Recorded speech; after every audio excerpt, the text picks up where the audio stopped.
entre le gouvernement et les opérateurs économiques de la zone d'investissement d'Ongkok, une rencontre qui vise la redynamisation de cet espace économique. Presse Primature. Cette rencontre voulue par le gouvernement a eu le mérite de questionner l'ensemble des problématiques qui entravent le bon fonctionnement de cette zone d'investissement spéciale. En décidant de consacrer du temps à la discussion sur la zone industrielle spéciale d'Ongkok, le gouvernement, sous l'impulsion du président de la République, le général de brigade Brice Clotaire Oligui, joue pleinement son rôle, qui est en l'occurrence ici, non pas de suivre, ni même d'accompagner, mais d'éclairer, au sens militaire de l'éclaireur, le champ de la pacifique bataille des idées.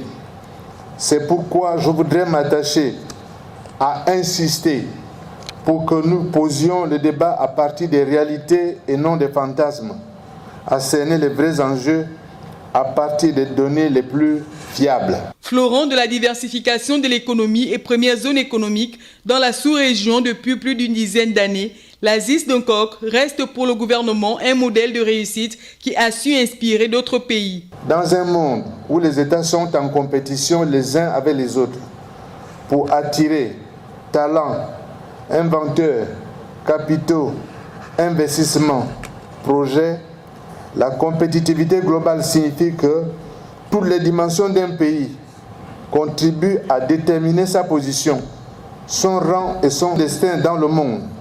L'efficacité de son système judiciaire ou celle de son système éducatif, la qualité de ses infrastructures, la profondeur de son dialogue social, le bon fonctionnement de ses administrations.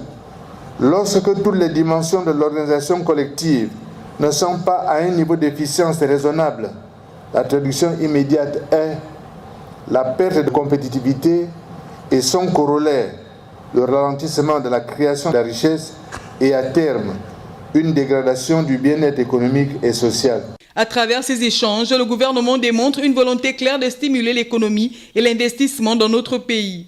En effet, la mise en place de cette zone est un grand pas dans la promotion des investissements. En impliquant les opérateurs économiques et les industriels dans le processus de diagnostic et de recherche de solutions, l'équipe que dirige Raymond Dongsima prouve qu'elle est à l'écoute des besoins et des préoccupations du secteur privé qui sont des créateurs de richesses et d'emplois.